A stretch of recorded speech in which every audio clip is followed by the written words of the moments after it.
Today on Newark TV, we visit Nettl and we find out from Lesley and Dan what branding and marketing is really all about. I'm Dan Gibson from Nettl of Newark and Grantham, and I work as the lead creative here of our team of branding, web and marketing experts. And I'm Lesley Pashley, and I am Managing Director, for want of a better title. And I tend to do a lot of the project management for projects. I do a lot of client liaison and a lot of the business development. But also, actually, we also work with, I spend a lot of time working with businesses on actually developing their marketing for them. You do a lot for two people. Yeah.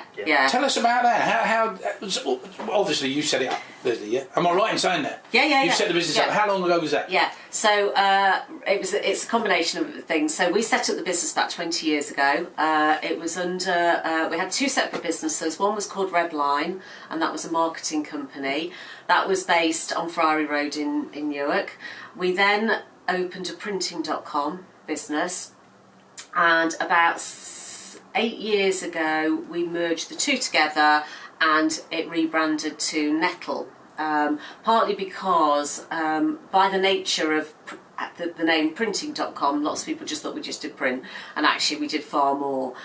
So we rebranded and then just relaunched what we do really, which is everything to do with how a business looks and how it markets itself. Well, we'll get into that in a moment. Yes, this young man here, what were those titles again? What? So my official title is lead creative. So I mean, we have quite a few outsourced people we work with, or we bring in on certain projects. There is a team of techie geeks, as they like to call themselves. It's their official title. Geeks? Yeah, it is. And on particular web projects that can get a bit more technical and a bit more advanced, and we can pull them in. They're part of the whole Nettl network. So yeah, I mean, I joined the company coming up for 3 years now. I think it's just over 3 years. So where were you before this? So I graduated from university in 2017. Where? Which university? Lincoln University. Yes! Yeah. I was one of the first students out of there. Really? Yeah, seriously. Excellent. Yeah. Back in 2000. Oh, brilliant. Yeah, we started in 1997 and we went through. Yeah. Yeah, excellent. So you and I have a connection. Absolutely. Yeah. It's come on a long way. Since then, yeah. Even since I've left, it's well, we had the one building because I was doing media. The one building led to two buildings, and then it's just gone bang. Yeah. Amazing. I'm glad you're a Lincoln boy. Yeah, well done. So I came out the graphic design course, and then I worked at a couple of print only companies, and then I wanted to push myself into a bit of web design, a bit of branding. Well, let me just ask you that, because this is what I don't understand. You know, when you're doing your print work, that's one thing. Yeah. But then to reskill yourself up, you know, in branding and everything else that goes with it. I mean, what does it take to do that? Well, I mean, the good thing about the university course is it covered a broad spectrum of graphic design. And I found quite a passion for branding through the design course, and I've always been very interested in web design as well, as a field I wanted to get myself into. And then just starting out looking for some design work just to get my foot in the door somewhere, and found a couple of print jobs. And then after about nearly a year of working just specifically in print, I kind of felt I needed to push myself into the next level really, which is where I came across Nettl, and you know, the kind of broad spectrum of work they do, right the way from a branding logo all the way through to a full e-commerce website is something that excited me. So yeah. But how did you find Nettl? Just when I was looking for new work, I took a bit of a risk actually leaving my previous job without anywhere to go, and just because I thought it just wasn't right for me. Wow, that's a bold step. It was, yeah, and there was a couple of months kind of in the interim where I thought I'd be better off spending my time there polishing my portfolio and looking for better work. Sensible. Than staying at a place that wasn't right. And then found Nettl were recruiting, met with Lesley a couple of times, and you know, the rest is history, as they say. I know, it's amazing, isn't it? Because like you say, I mean, you've been in Newark how long?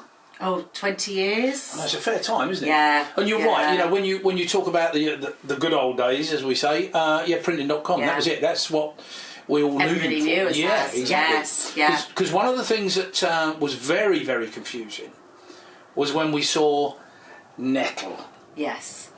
Totally rebranded. You've got the beautiful green colours and everything else. Yeah. What's the significance behind those colours? Good question. So Nettl is just we're an independent business, but we work within a network. So, and that's partly where Nettl comes from. So it's a network of design studios. Right. So we're actually one of 180 Nettl studios. Oh, good heavens. Yeah. But we're all separate, independent businesses. So is it like a franchise that you're running? They do. It's not a franchise arrangement. So we use it under license, basically. Right. But what it does is it enables us to. We're here. Anybody that deals with us is dealing with me or Dan. But it gives us a massive resource from the head office. So as Dan said, we've got a team of geeks there. There's a 40 strong SEO team that we tap into. Yeah, we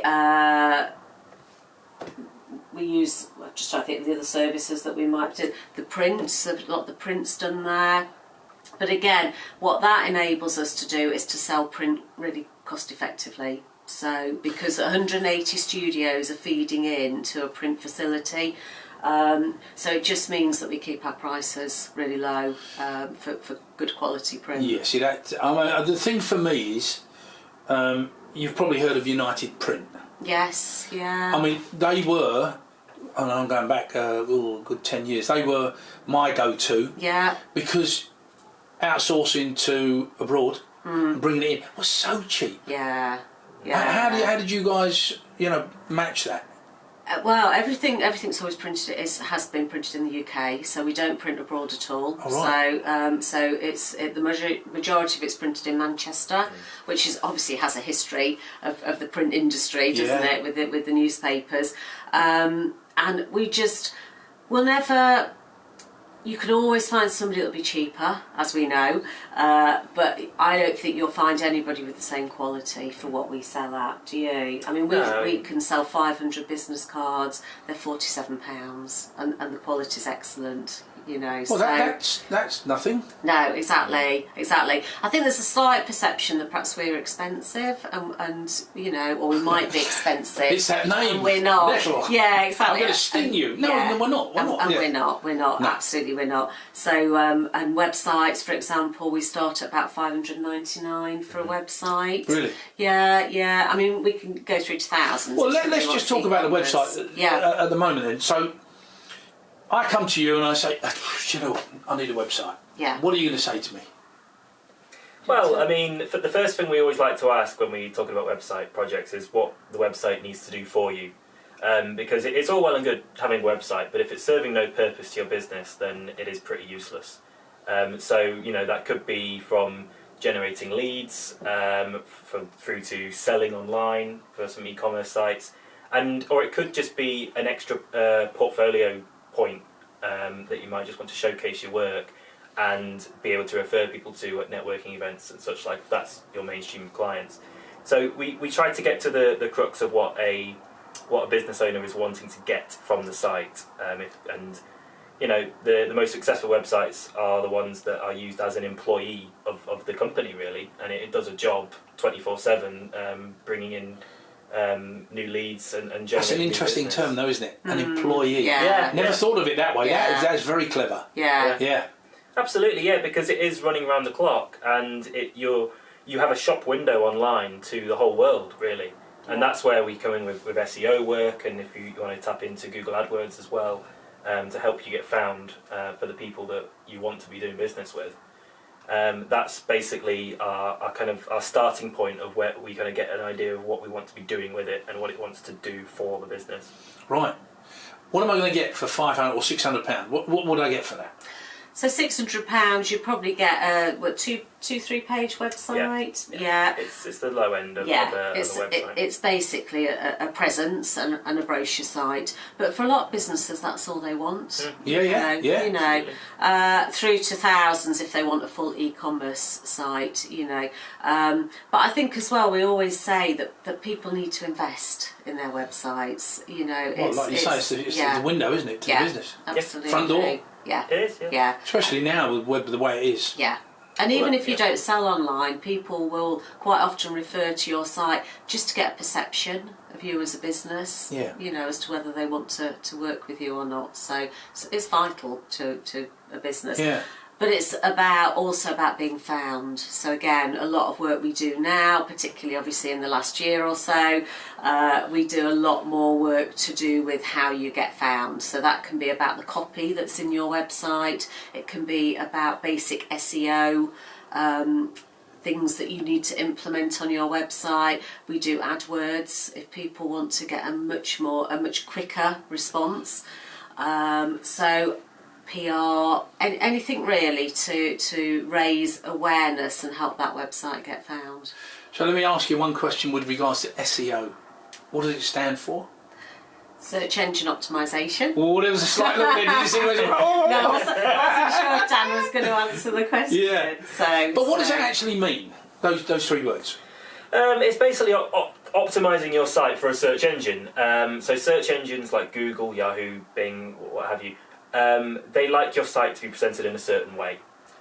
So when you conduct a search on Google they then trawl in the web looking for relevant keywords that relate to the search, and then it will pull all of the sites that it thinks is relevant and has an authority, as in good information, and it will put them at the top of the list. So what we do with our SEO work, and this can go really in depth with our SEO team, is just develop the website and optimize the copy and headings and all kind of tags within the HTML code that just make it really, really easy for Google to pick your website up and say they're good for this search query. Wow. And the thing with Google is that they change their algorithms all the time. Yeah. That's all I ever hear. Yeah. They've changed their algorithm. Yeah. What do we need to do now? And then you get people frantically searching around, just trying to find what it is they need. Which is why we have a dedicated SEO strong team within the network. So when we develop a site and build it, we will build with the basics of SEO in mind. And then we can offer packages to clients that can have dedicated time from the experts looking at the site, and then they're always up to date with what Google are doing. So next. it works. And, it works on a monthly basis. Sure. So every month there's some SEO work going on the client's website. So let's just give our listeners an example. Let's say I wanted to do a T-shirt company. Mm-hmm. Yeah. What little words and how would I optimise that? Well, I think it would be what sorts of T-shirts. Any T-shirt. Well, let's just say they're branded up for a charity. There we go. Yeah. So in terms of the words that somebody would be looking for, well, if you were selling the T-shirts, that would be a different set of words to if you were trying to promote the charity. Do you see what I mean? Yeah. So it's about thinking through. We usually say to a client, think of 10 keywords that you would like to be found for, and that's the keywords that we work on. Now, the danger that some people fall into is they think too technical. But you've actually got to think, if somebody's searching and they don't know the technical terms, what are they likely to put into a search engine? So it really is layman's terms? Oh yeah, definitely. Well, unless it's a very specialist sector, but yeah. You've got to think about what people are typing into their Google search bar. They're not going to have the technical, really high-tech words in their brains to put out with. They're just putting in T-shirt printing near me, for example. You see, I wouldn't have thought of that. Yeah. I'll be honest with you, I wouldn't have. Really Because you're right, we overthink it. I'll be thinking, top brands available, or whatever. Really. Because equally, what you've got to do is try and find some phrases or words, because it's not just words, it can be a phrase that specifically points to you. So as you say, like near me or Newark, or it might be just a specialist type of printing that you need to push. But the thing about SEO, so the difference between AdWords and SEO is that AdWords is Google Ads, which appears right at the top when you do a search. You pay for those. It gives you great exposure very quickly. SEO is more of a slow burn. So SEO is where you appear in what they call the natural results. The 1 to 10. But because Google changes its algorithm, because everybody's doing the same, it's a constant process of reviewing your site, changing the keywords. That's the reason that blogs are really popular. So blogs are a great way of getting copy onto a site that is relevant to your business, but might have words in it that people search for. Oh, right. So, Because that's what Google loves constantly updated sites as well. If you're constantly adding things to the site, they're going to look at that and think that's a really active website. Right. And they know what they're doing, and they're really hot on it, so they're going to push you further up. Yeah. So it's their decision. Oh, they're the ones that move you. Yeah, absolutely. Yeah, it's Google. And of course with Google it's a constant race because they want people to spend on advertising. Yeah, sure. So it's a constant battle between them, SEO companies trying to, improve the site. Right. So, The one thing that gets me is, when you're there, you've got somebody that says, I can guarantee you the top spot. How can they do that? They can't. Exactly. No. That's one of them little old red cards or the flashing lights. It's like, whoop, whoop, hang on a minute. There is no way you can do this. No. And that's one of the first things we'll say when we're talking about SEO is we cannot guarantee a top spot from a few weeks' work, a few months' work, whatever. Oh, right. It's a constant slow burn, and we have to be realistic against our competition, which is where what Lesley was saying about these specific keywords can come into play. Sure. Because if you're trying to compete against so many different companies and the real top companies as well, you're never going to compete with them because of the budgets that they're I was going to say, you can imagine the budgets that are being thrown at it. Into their work. So that's where you have to be quite clever about the keywords that you're thinking of and what you want to be found for. So like Lesley say, that's where you start looking at near me or in Newark or in Grantham, etc. So. Clever. Yeah. Yeah, isn't it? Yeah. I mean, we have worked for a long time for a bespoke kitchen company, local company, and we bespoke kitchen company is one of the things that we look for. But actually, it's things like cabinet makers. They're the words that actually they get found more for. Ironically, really? Because they're less competitive. Right. So you've got less people with those words in their website. But more of a niche. Yeah. That's what we're talking about there, aren't we? So it's a whole mix of things. Isn't it? Yeah, it's a bit confusing. It is. So you can actually see why there are all these geeks available to handle it, because I mean they must really just pound it down. Oh yeah, it's really specialist area. So yeah.